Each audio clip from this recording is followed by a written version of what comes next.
ขอสัพพะมงคลจงเกิดแก่ท่านทั้งหลายปัจจัยสี่เราอาศัยแค่บางเวลาเครื่องอุปโภคเครื่องบริโภคอาศัยแค่บางเวลาเครื่องอำนวยความสะดวกเราก็อาศัยแค่บางเวลาแต่ธรรมะเราอาศัยตลอดเวลาเช่นเราต้องอาศัยสมาธิตลอดเวลาทุกลมหายใจเราต้องอาศัยความอดทนทุกลมหายใจเราต้องอาศัยวิริยะภาคเพียรทุกลมหายใจท่านทั้งหลายเราให้ความสำคัญปัจจัยสี่เหนือกว่าธรรมะมันจึงกินเป็นทุกข์นอนเป็นทุกข์อยู่เป็นทุกข์ดำเนินชีวิตเป็นทุกข์จะนั่งก็เป็นทุกข์จะยืนก็เป็นทุกข์จะเดินก็เป็นทุกข์เพราะเราให้ความสำคัญปัจจัยสี่เหนือกว่าธรรมะชีวิตเราจึงเป็นทุกข์ตลอดกาลเวลาหรือความทุกข์กลายเป็นของประจำวันธรรมะเป็นสิ่งที่เราต้องพึ่งพาอาศัยตลอดเวลาทุกขณะลมหายใจเราต้องพึ่งพาธรรมะก็คือสติรู้สึกตัวอยู่ตลอดเวลามีสติรู้การเคลื่อนไหวของร่างกายเราตลอดเวลาจะนั่งก็รู้จะนอนก็รู้จะยืนก็รู้ระหว่างจะนั่งจะนอนเราก็รู้ในท่านทั้งหลายบุคคลที่ให้ความสำคัญกับธรรมะให้ความสำคัญกับธรรมะกินก็เป็นสุขนอนก็เป็นสุขตื่นก็เป็นสุขอยู่ก็เป็นสุขเดินก็เป็นสุขทำงานก็เป็นสุขท่านทั้งหลายธรรมะเนี่ยนำมาซึ่งความสุขธรรมะจะระงับความวุ่นวายพวกเราทั้งหลายเราจงกลับมาให้ความสำคัญกับธรรมะกับชีวิตข้าวเราจะกินเนี่ยต้อง4 ชั่วโมงกว่าเราจะกินข้าวอีกมื้อหนึ่งหรือตั้ง8 ชั่วโมงเราจะกินข้าวอีกมื้อหนึ่งเราพิจารณาดูรถที่เราจะใช้ก็ตั้งหลายชั่วโมงกว่าเราจะได้ใช้เครื่องอำนวยความสะดวกในการดำเนินชีวิตล่ะกว่าเราจะใช้มันต้องหลาย10 ชั่วโมงหลายชั่วโมงแต่ธรรมะล่ะเราใช้มันทุกวินาทีธรรมะเราใช้ทุกชั่วโมงทุกลมหายใจเป็นธรรมะทั้งสิ้นเพราะฉะนั้นผู้ที่ได้ศึกษาเรียนรู้ก็จะให้ความสำคัญกับดั่งให้ความสำคัญธรรมะกับปัจจัยสี่เสมอกันจะให้ความสำคัญธรรมะกับปัจจัยสี่เสมอกันร่างกายของเราชีวิตของเราก็ต้องอาศัยปัจจัยสี่เครื่องอุปโภคเครื่องบริโภคเครื่องอำนวยความสะดวกในการดำเนินชีวิตแต่ละวันของเรา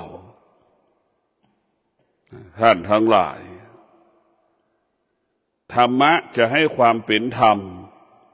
ให้ความชอบธรรม กับสิ่งที่มีความสำคัญต่อชีวิตของเราดังคำว่าปัจจัยสี่พระพุทธเจ้าไม่ปฏิเสธว่าไม่สำคัญปัจจัยสี่ก็เป็นสิ่งสำคัญเสมอเหมือนธรรม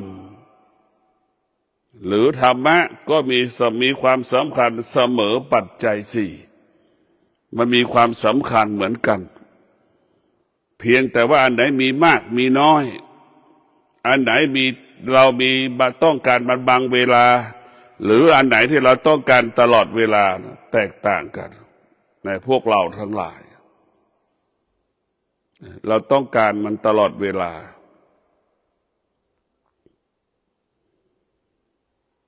เราต้องพิจารณาดัง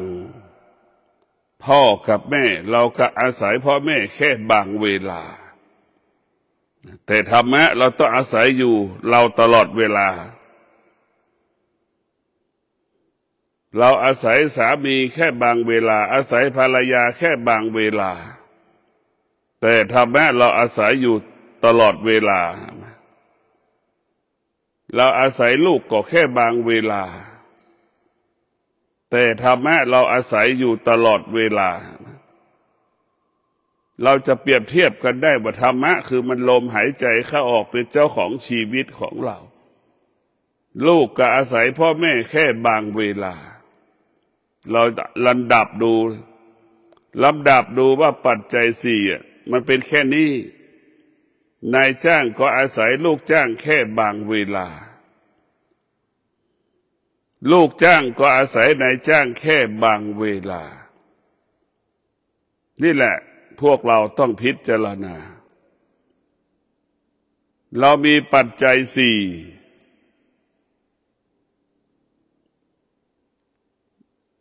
เราก็จะเป็นทุกข์มากเพราะเราเข้าไปยึดติดในปัจจัยสี่มากเกินไป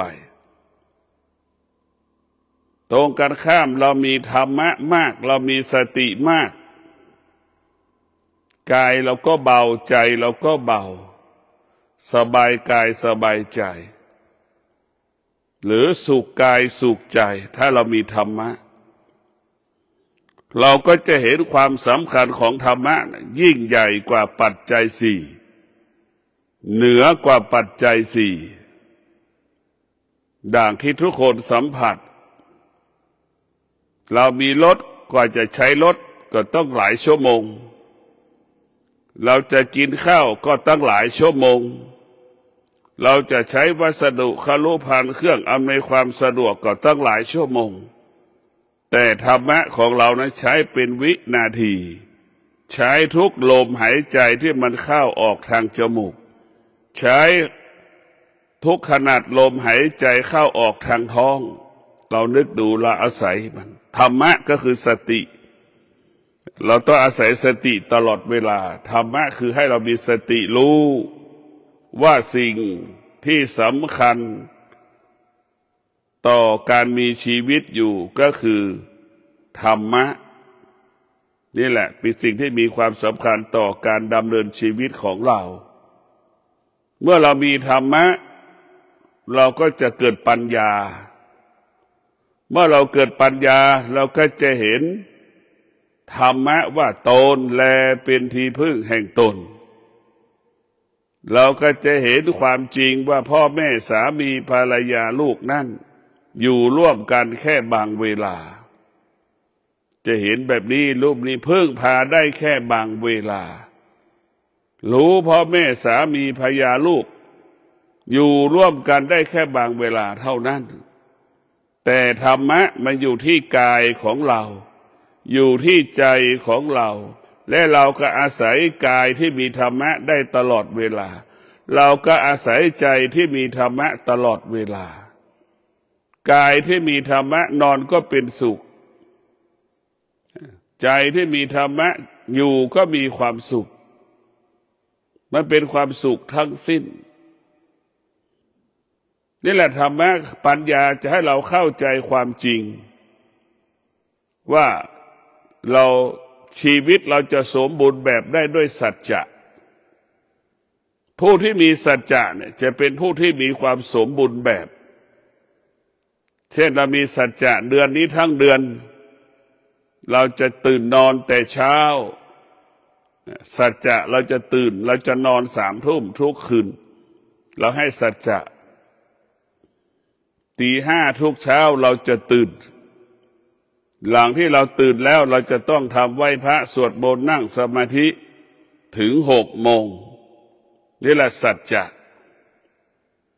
ท่านทั้งหลายเมื่อเรามีสัจจะชีวิตเราจะสมบูรณ์แบบสัจจะก็คือเป็นตัวที่ควบคุมชีวิตเราสัจจะก็คือเป็นกฎของชีวิตเป็นกฎของชีวิตที่จิตเราจะต้องปฏิบัติตามสัจจะถึงเวลาตื่นและตี 5มันจะตื่นนี่คือสัจจะตื่นแล้วมันจะบอกคือว่าทำภารกิจส่วนตัวแล้วจะต้องไหว้พระสวดมนต์เดินจงกรมนั่งสมาธินี่แหละสัจจะมันก็จะทำตามที่เราให้สัจจะไว้สมบูรณ์แบบทุกวันทุกวันทุกวันทุกวันนี่แหละคือการให้สัจจะเมื่อเรามีสัจจะแล้วท่านทั้งหลาย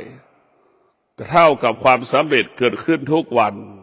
ทุกวันทุกวันตื่นนอนตี 5สำเร็จแล้วล้างหน้าแปรงฟันไหว้พระสำเร็จแล้วสัจจะเดินจงกรมก็สำเร็จแล้วนี่คือได้ทำแล้วก็คือสำเร็จนั่งสมาธิก็สำเร็จแล้วนี่คือความสำเร็จมันเกิดขึ้นทุกวันทุกวันทุกวันทุกวันมันกลายเป็นอุปนิสัยเหมือนเราถึงเวลากินข้าวแล้ว7 โมงเช้าถึงเวลากินข้าวเนี่ยมันไม่ได้กินแล้วมันก็ออกอาการมันสำแดงอาการการมีสัจจะก็เป็นเช่นนั้นถึงเวลาแล้วตี 5มันจะต้องตื่นแล้วมันก็จะตื่นนี่แหละคือสัจจะเหมือนเรามาปฏิบัติธรรมเราก็ให้สัจจะว่าเราจะกินข้าว1 มื้อเราจะกินข้าว1 มื้อเราจะกินข้าว2 มื้อเราให้สัจจะเรามาปฏิบัติธรรมเราก็กินตามสัจจะแล้วแหละเราจะกินข้าว2 มื้อแล้วก็กิน2 มื้อเราจะกิน1 มื้อเราก็กิน1 มื้อวันนี้ผ่านไปเรากินข้าว1 มื้อเนี่ยความสำเร็จก็เกิดขึ้นแล้วนั่นแหละความสำเร็จก็คือธรรมะนั่นธรรมะเกิดขึ้นแล้วที่เราให้สัจจะ2 มื้อเราก็สำเร็จแล้วถามไหมแล้วนึกดู2 มื้อก็อดทนน้อยหน่อยมีวิริยะน้อยหน่อยแต่ถ้าอดทน1 มื้อจะต้องใช้ความเพียรมากใช้ความอดทนมากเพราะฉะนั้นพวกเราทั้งหลายเราต้องพิจารณาสัจจะนี่แหละจะทำให้เรานั้นบรรลุเป้าหมายดังสัจจะก็คือสติหรือสติก็คือสัจจะให้เรารู้สึกตัวว่าเราจะตื่นตี 5อย่างเงี้ย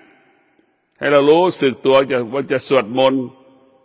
ให้เรารู้สึกตัวว่าจะเดินจงกรมเนี่ยเรามีสัจจะดังสามีมีสัจจะแล้วก็มีสติก็รู้ว่าเรามีครอบครัวอยู่เราก็จะมีสติมีสัจจะที่จะอดทนในการประกอบอาชีพเราจะมีวิริยะภาคเพียรในการประกอบอาชีพเรามีสัจจะเราก็จะมีสติจะต้องมีภาระมากเราจะต้องมีลูกต้องรับผิดชอบในการเลี้ยงลูกเรามีแม่ทั้ง2 ฝ่ายเราจะต้องกลับมาดูแลแม่ทั้ง2 ฝ่ายแม่ฝ่ายภรรยาแม่ฝ่ายสามีเราต้องมีเวลาเราจะมีสตินี่แหละธรรมะจะสอนให้เรามีสติรู้จักบทบาทหน้าที่ที่เราต้องทำเราต้องรู้จักหน้าที่ที่เราต้องทำก่อนหน้าที่ที่ต้องทำก็คือการเป็นแม่ที่ดีของลูกการเป็นพ่อที่ดีของลูกเป็นปู่ย่าตายายที่ดีของหลานนี่ฮะการเป็นลูกที่ดีของพ่อแม่เนี่ยทำที่ควรทำคือทำตามความเป็นจริงเนี่ยนี่แหละคือทำที่ควรทำแล้วเป็นประโยชน์เกิดประโยชน์ เมื่อเรามีสัจจะเมื่อเรามีธรรมเราก็จะเป็นธรรมให้กับครอบครัวของเราถ้าเรามีธรรมเราจะให้ความยุติธรรมแก่ตนเองและบุคคลอื่นดังลูกคนไหนมีธรรมะลูกไหนธรรมะเกิดขึ้นในใจลูกนั้นก็จะให้ความเป็นธรรมแก่พ่อแม่ตนเองให้ความเป็นธรรมแก่พ่อแม่ตนเองก็มีสติรู้ตลอดเวลาให้ความสำคัญสามีเช่นไรเราก็จะให้ความสำคัญพ่อแม่กับพ่อแม่ฉันนั้นเราให้ความสำคัญลูกเราฉันใดเราจะต้องให้ความสำคัญพ่อแม่เช่นนั้นมันจะมีสติรู้เราว่าเรารักลูกเราฉันใดแม่ก็ห่วงเรามากฉันนั้นแหละเดี๋ยวมันจะกลับได้มันจะคิดได้พิจารณาได้ถูกและความเป็นธรรมก็เกิดขึ้นระหว่างพ่อแม่สามีภรรยาลูกส่วนลูกที่ไม่มีธรรมะหลงเมียตัวเองยึดมั่นเมียตัวเองให้ความสำคัญเมียตัวเองมากกว่าพ่อแม่ตนเองให้ความสำคัญสามีตนเองมากกว่าพ่อแม่ตนเองอันนี้คือลูกที่ไม่มีธรรมะมันก็ไม่มีความเป็นธรรมเมื่อไม่มีความเป็นธรรมแล้วความเป็นธรรมก็ไม่เกิดเมื่อธรรมไม่เกิดมันก็จะเกิดความทุกข์ลูกที่ไม่มีธรรมะมันจะไม่สมดุลไม่สมบูรณ์ในการมีชีวิตอยู่ในพวกเราทั้งหลายลูกที่มีธรรมะก็จะให้ความสำคัญพ่อแม่เสมอดั่งชีวิตของตนรู้ว่าเรามีลูกเราห่วงลูกเราฉันใดแล้วก็รู้อีกว่าแม่ก็ห่วงเราเป็นฉันนั้นเพราะเราเป็นลูกของแม่เพราะเรามีแม่อยู่ได้เราเป็นลูกของแม่อยู่แม่ก็ห่วงเราจะคิดได้ว่าเราห่วงลูกเรามากขนาดไหนแม่ก็ห่วงเรามากฉันนั้นอันนี้แหละคือคิดได้ในธรรมะถ้าเรามีความเป็นธรรมยุติธรรมซื่อสัตย์แต่พอเราไม่มีธรรมะเราไม่มีลูกที่ไม่มีธรรมะไม่ให้ความเป็นธรรมแก่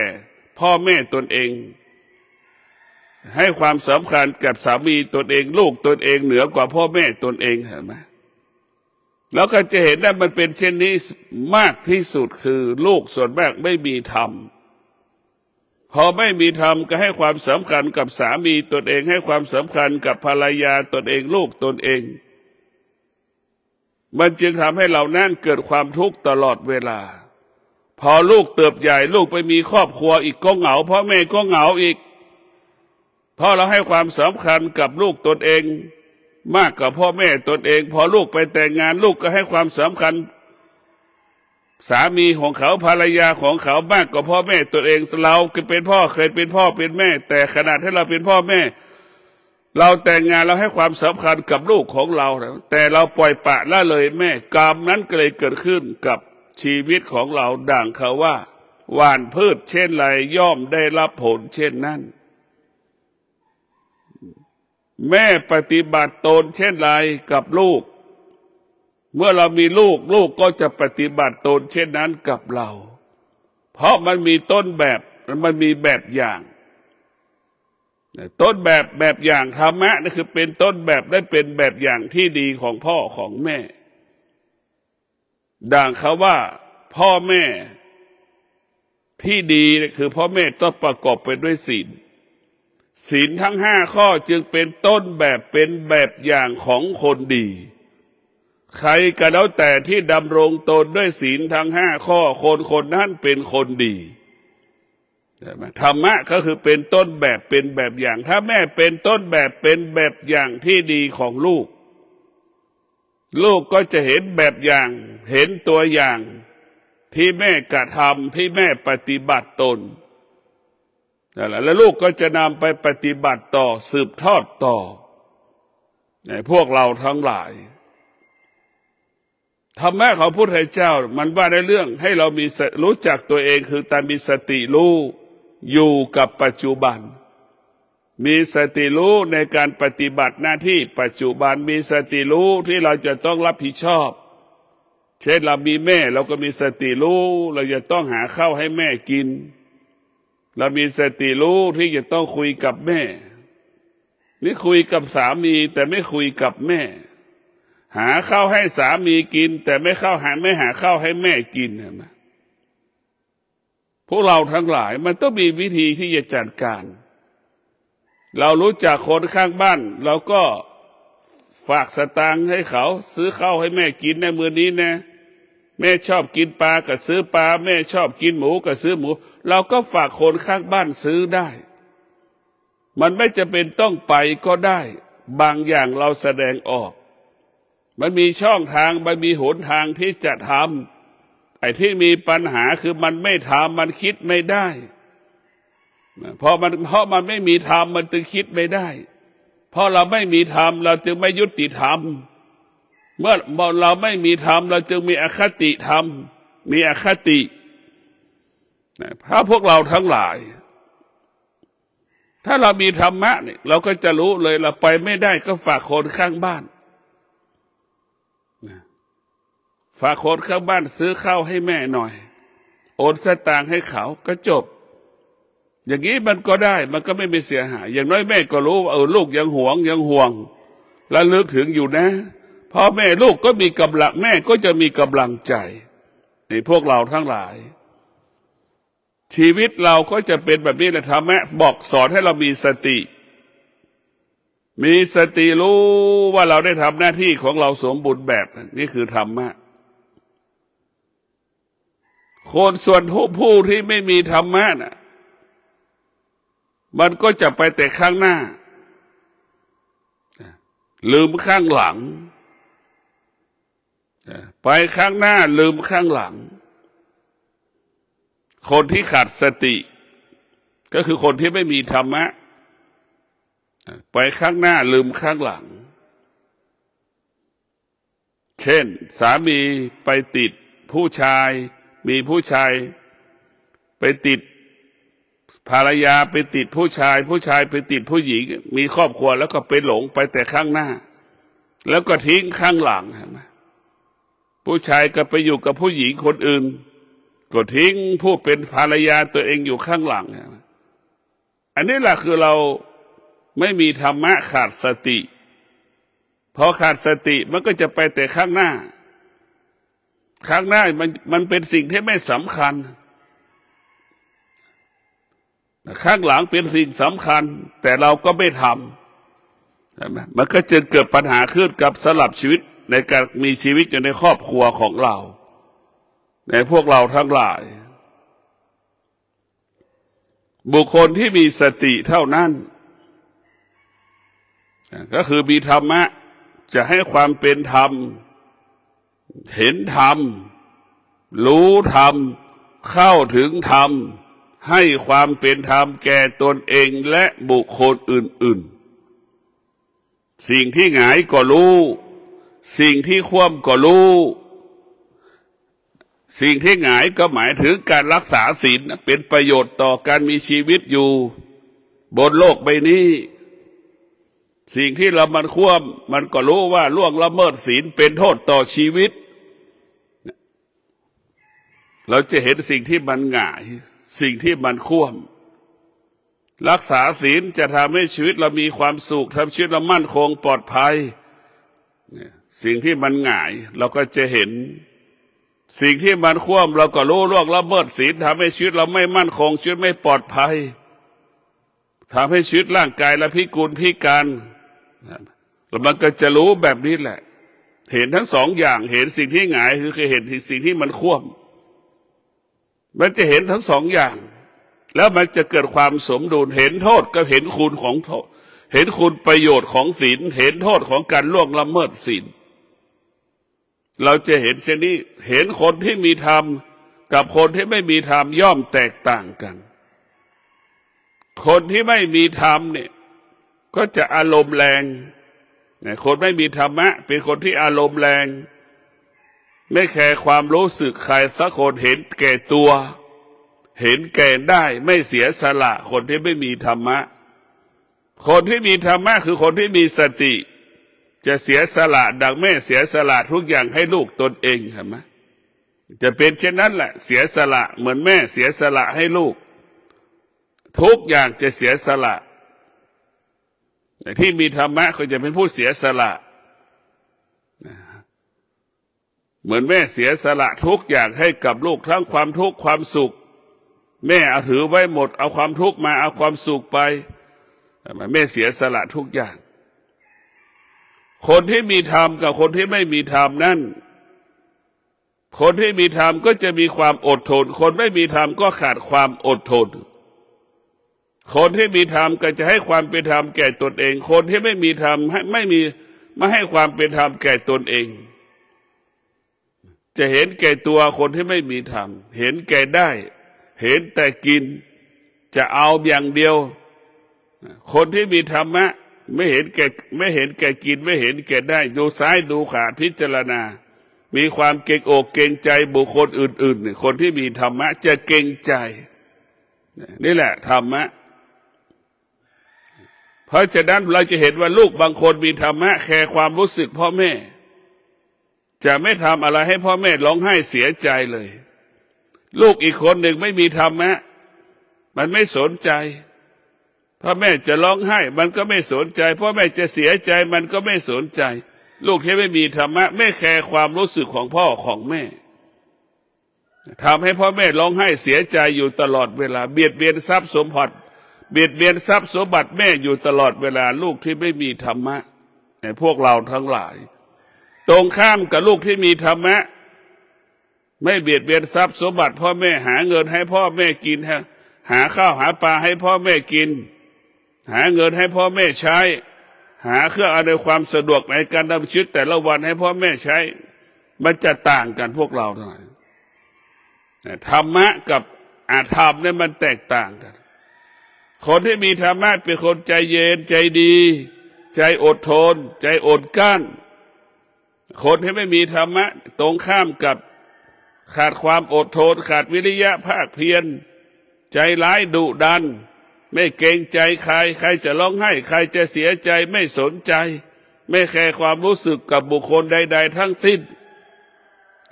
เพราะฉะนั้นคนที่มีธรรมะกับไม่มีธรรมะมันแตกต่างกันพวกเราทั้งหลายเราจะเป็นต้องมีสติที่จะฝึกฝนจิตให้จิตรู้ว่าธรรมะมีความสำคัญต่อการมีชีวิตอยู่บนโลกใบนี้ธรรมะมีความสำคัญในการดำเนินชีวิตทุกวันธรรมะจึงมีความสำคัญต่อการมีชีวิตอยู่ทุกลมหายใจหายใจเข้าก็เป็นธรรมะหายใจออกก็เป็นธรรมะ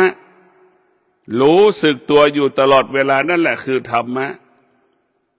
เรารู้สึกตัวว่าเรานั่งเราก็คือธรรมะเดินก็รู้สึกตัวว่าเราเดินนั่นคือธรรมะรู้อาการของกายในการเคลื่อนร่างกายเราเคลื่อนให้รู้จักนั่นคือธรรมะ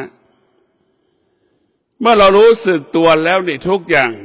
มันก็ประเกิดคำว่าสำเร็จรู้สึกตัวทุกวันก็สำเร็จทุกวันรู้สึกตัวทุกลมหายใจก็สำเร็จทุกลมหายใจ365วันเรารู้สึกตัวตลอดเวลาเนี่ย365วันเราก็สำเร็จ365วันพวกเราทั้งหลายเรามีสติรู้เรื่องกายมีสติรู้เรื่องจิตของเราน้อมนำเอาธรรมมาประจำกายประจำจิตเอาจิตไว้กับธรรมเอากายไว้กับธรรมเอาจิตเอากายไว้กับธรรมกายกับจิตเกิดคำว่าสำรวมกายวาจาใจเราสำรวมกายวาจาใจเราจะรู้แล้วว่าเราจะนั่งก็รู้จะลุกก็รู้จะยืนก็รู้เนี่ยหรือว่านั่งนอนยืนเดินรู้หมดนั่นแหละเรามีเกิดคำว่าสำรวมเราสำรวมกายวาจาใจจะทำให้เรารู้สึกตัวอยู่ตลอดเวลาเรามีสติรู้ธรรมเราก็รู้ธรรมเราทำไม่ดีเราก็รู้ว่าเราทำไม่ดีนั่นแหละคือธรรมะเราทำดีเราก็รู้ว่าเราทำดีเพราะมันอยู่ที่ตัวเราหมด มันปกปิดไม่ได้ว่าเราทำดีแล้วมันจะไม่มีสิ่งใดมาปกปิดได้เราไปขโมยทองคำเขานี่เราเอาปกปิดยังได้อยู่แต่เราไปทำผิดที่เราไปขโมยทองคำในใจเราเนี่ยมันปกปิดไม่ได้มันกังวลใจอยู่ตลอดเวลากลัวเขาจะรู้กลัวเขาจะเห็นเราไปขโมยทองคำเขามาอย่างเงี้ยกังวลตลอดเวลาเรียกว่ากินก็เป็นทุกข์นอนก็เป็นทุกข์อยู่ก็เป็นทุกข์กังวลตลอดเวลานั่นแหละคือเราไม่มีธรรมจะเป็นเช่นนั้นคนที่มีธรรมนี่พวกเราทั้งหลายจะไม่กังวลใจเพราะเราจะไม่ล่วงละเมิดทรัพย์สมบัติของบุคคลอื่นเราจะให้ความเป็นธรรมเราทำดีเราก็รู้ว่าเราทำดีเราก็รู้ตลอดเวลาพวกเราทั้งหลายเรามีธรรมเราก็รู้เราไม่มีธรรมเราก็รู้เราก็จะเป็นก่อนไม่ใช่ว่าตายแล้วจะเป็นอรหันต์ก็ไม่ใช่มันก็เป็นอรหันต์ตั้งแต่เรามีชีวิตอยู่นี่แหละไม่ใช่ตายแล้วเป็นอรหันต์มันไม่ใช่เรียกว่ามันเป็นก่อนที่มันจะตายเป็นก่อนที่มันจะตายทุกอย่างมันเป็นเช่นนั้นเป็นเปรตมันก็เป็นเปรตตั้งแต่เป็นคนนี่แล้วไม่ใช่ว่าตายแล้วจะไปเป็นเปรตเป็นผีก็ขณะที่เป็นคนนี่แหละไม่ใช่ตายแล้วเป็นผีมันไม่ใช่ทุกอย่างเราจะเป็นอรหันต์ก็เป็นที่เราเป็นคนนี่แหละขณะที่เรามีชีวิตอยู่นี่แหละไม่ใช่ว่าตายแล้วจะเป็นอรหันต์เนี่ยมันไม่ใช่พวกเราทั้งหลายส่วนมากเราจะเข้าใจว่าตายไปแล้วจะเป็นสารพัดที่มันจะเป็นทำไม่ดีแล้วมันจะเป็นดังที่เราตายแล้วจะเป็นอย่างนั้นเป็นอย่างนี้เราทำตั้งแต่ที่เราทำเราก็เป็นอย่างที่เราทำนั่นแหละตั้งแต่ครั้งแรกนะเราทำดีแล้วก็เป็นคนดีตั้งแต่ครั้งนาทีแรกเราทำชั่วก็เป็นคนชั่วตั้งแต่นาทีแรกนั่นแหละอันนี้แหละคือเราทำเรียกว่าเราเป็นก่อนที่เราจะตายไม่ใช่ว่าตายแล้วจะไปรับผลของความชั่วไม่ใช่ขณะที่เราทำนั่นแหละเราก็ได้รับผลทันทีเพราะเราต้องเข้าใจเราต้องเข้าใจเราว่าต้องเราต้องเอาธรรมะของพระพุทธเจ้าก็คือสติเนี่ยมาบริหารจัดการจิตของเราจิตของเราก็จะไปควบคุมกายของเราสติควบคุมจิตควบคุมกายใช่ไหมเพราะฉะนั้นพวกเราต้องมีสติควบคุมกายสติฝึกฝนกายสติจะต้องควบคุมจิตก่อนพอควบคุมได้แล้วจิตมันจะสอนสติมันจะสอนให้จิตควบคุมกายจนถึงที่สุดสติมันก็ทิ้งให้จิตรับภาระหน้าที่ควบคุมกายดูแลกายก่อนมันจึงเกิดคำว่าจิตเป็นผู้กำหนดกายควบคุมกายอย่างสติปัฏฐานสี่จะนั่งก็รู้จะเดินก็รู้เรามีจิตมันจะรู้ว่าเราจะนั่งก็รู้เดินก็รู้ยืนก็รู้นั่นแหละพวกเราทั้งหลายเราต้องเอาธรรมะมาบริหารชีวิตเราตลอดเวลาเราเป็นนักปฏิบัติธรรมเราจะประสบความสำเร็จได้ก็เพราะธรรมะคืออดทนเราประกอบอาชีพประสบความสำเร็จก็เพราะความอดทนสิ่งเดียวกันนั่นแหละแต่เอาไปใช้คนละอย่างมันก็เหมือนมีดหนึ่งด้ามแหละเราจะเอาไปตัดอ้อยก็ได้เราจะเอาไปตัดหญ้าก็ได้มันได้หมดอีกเอามีดไปตัดของหนักก็ได้ไปตัดต้นไม้ต้นใหญ่ๆก็ได้เราจะเอามีดไปตัดหญ้าก็ได้ต้นเล็กๆเช่นเดียวกันถ้าพวกเราทั้งหลายเราเคยคิดบ้างไหมทำไมเราถึงทุกวันเนี่ยเราคิดไหมเราเกิดมาทำไมเราประสบแต่คำว่าความทุกข์ทำไมเราถึงพบแต่คำว่าความทุกข์ทุกวันเพราะอะไรล่ะเนี่ยเราต้องมีสติรู้นะเนี่ยเราต้องคิดดิรู้แต่ว่าทุกข์แต่ไม่เคยคิดที่จะแก้ไขทุกข์ที่มันเกิดขึ้นรู้แต่ว่าสุขแต่ไม่เคยที่จะหาวิธีการรักษาความสุขมันไม่มีทั้งสองอย่างมันอยู่กับในตัวมนุษย์ทั้งสองอย่าง ทุกข์ก็เป็นสิ่งที่ไม่ปรารถนาแต่ก็ไม่คิดที่จะแก้ไขสุขก็เป็นสิ่งที่เราปรารถนาเราก็ไม่เห็นช่องทางที่จะรักษาความสุขที่มันเกิดขึ้นได้ไม่หาวิธีการรักษาก็ไม่เคยคิดที่จะหาวิธีการปกป้องคุ้มครองรักษาความสุขนั้นได้เนี่ยมันก็เกิดปัญหาขึ้นสำหรับมนุษย์จำนวนมากของโลกเราต้องหาวิธีแก้ความทุกข์เราต้องหาวิธีรักษาความทุกข์แล้วมีสติเราก็มีความสุขทุกวันมันก็จบพอเราขาดสติเราก็ทุกวันเรามีสติทุกวันเราก็สุขใจทุกวันขาดสติทุกวันก็ทุกข์ใจทุกวันมันก็อยู่ตรงนี้แหละพวกเราทั้งหลายหงายกับคว่ำเราก็เห็นอยู่บางเราว่าธรรมะจะเห็นสิ่งที่มันหงายจะเห็นสิ่งที่มันคว่ำมันจะเห็นถึงสองหน้าดังคำว่าหว่านพืชเช่นใดย่อมได้รับผลเช่นนั้นปลูกกะหล่ำเป็นกะหล่ำปลูกผักกาดเป็นผักกาดบุคคลที่คิดเช่นใดก็คิดชั่วก็รู้คิดดีก็รู้ก็เป็นเช่นนั้นแหละพวกเราทั้งหลายเรามีสติสำคัญที่สุดสตินี่สำคัญเป็นหลักใหญ่ของการมีชีวิตอยู่แต่ละวันเรามีธรรมะทั้งหมดทั้งสิ้นแต่เราไม่เคยเอาธรรมะมากำกับนี่ธรรมะก็เปรียบเสมือนรถเก๋งแต่เรากลับไม่ใช้รถเก๋งแต่เรากลับไปใช้รถเครื่องอย่างเงี้ยใช่ไหมเพราะเราไม่เห็นไม่รู้เราก็รู้ว่าการขี่รถเครื่องกับขี่รถเก๋งอันไหนปลอดภัยกว่ากันเราก็รู้นี่ใช่ไหมแต่ทำไมเราทำไม่ได้ล่ะทำไมเราเข้าไม่ถึงมันล่ะนี่เราก็ต้องรู้ดิต้องหาวิธีพิจารณาในพวกเราทั้งหลายถ้าเรามีปัญญาแล้วเราจะรู้เรามีปัญญาเราจะรู้เราจะเข้าใจไอ้ตัวปัญญาว่าในเรื่องความจริงล้วนๆปัญญาว่าในเรื่องความจริงล้วนๆปัญญาว่าในเรื่องความจริงเพราะฉะนั้นพวกเราทั้งหลายเรามีปัญญาเราก็จะเห็นความจริงของชีวิตตนแลเป็นที่พึ่งแห่งตน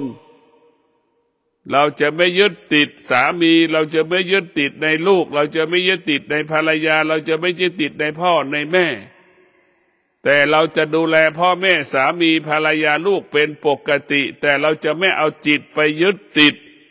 เราจะต้องมีสตินั่นคือปัญญามันจะบอกให้เรารู้วันหนึ่งเราก็แก่เราก็เจ็บเราก็ตายเราก็เห็นแม่นั่นแหละแม่พ่อเราคือแม่กับพ่อนั่นคืออนาคตของเราจะเห็นอนาคตของเราคือเราจะแก่อย่างพ่อดังแม่นั่นแหละเราก็จะเจ็บป่วยดังพ่อดังแม่ป่วยนั่นคืออนาคตของเราก็จะอ่อนร่างกายเราก็จะอ่อนแอหวั่นไหวเหมือนพ่อแม่ร่างกายพ่ออ่อนแอนั่นแหละจิตใจพ่อแม่ก็หวั่นไหวนั่นแหละอนาคตเราก็เป็นอย่างนั้นนั่นแหละคือเราเห็น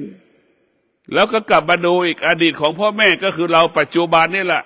ร่างกายก็เข้มแข็งจิตใจก็เข้มแข็งเห็นไหมเนี่ยคือเราเห็นอดีตเห็นปัจจุบันคือพ่อแม่เราจะต้องเป็นเช่นนั้นในอนาคต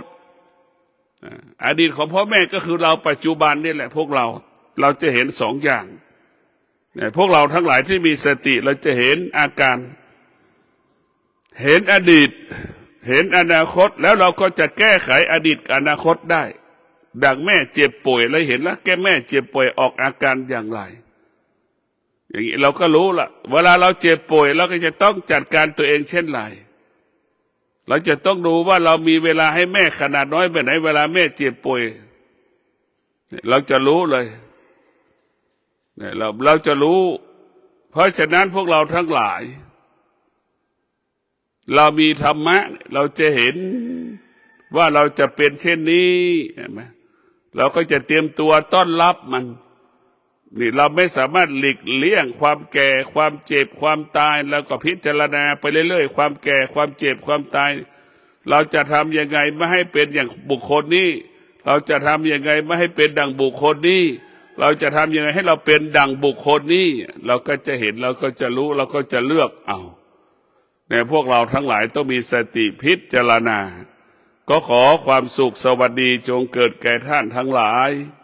มีสติรู้สึกตัวอยู่ตลอดเวลาเมื่อเรามีสติเราก็มีความสุขเมื่อเราขาดสติเราก็จะเกิดแต่ความทุกข์เรามีสติเราก็ประสบความสำเร็จเราขาดสติชีวิตก็ผิดพลาดไม่ประสบความสำเร็จธรรมะเท่านั้นธรรมะก็คือสติจะทำให้เราบรรลุเป้าหมายดั่งใจปรารถนาทุกขณะลมหายใจขอเจริญพร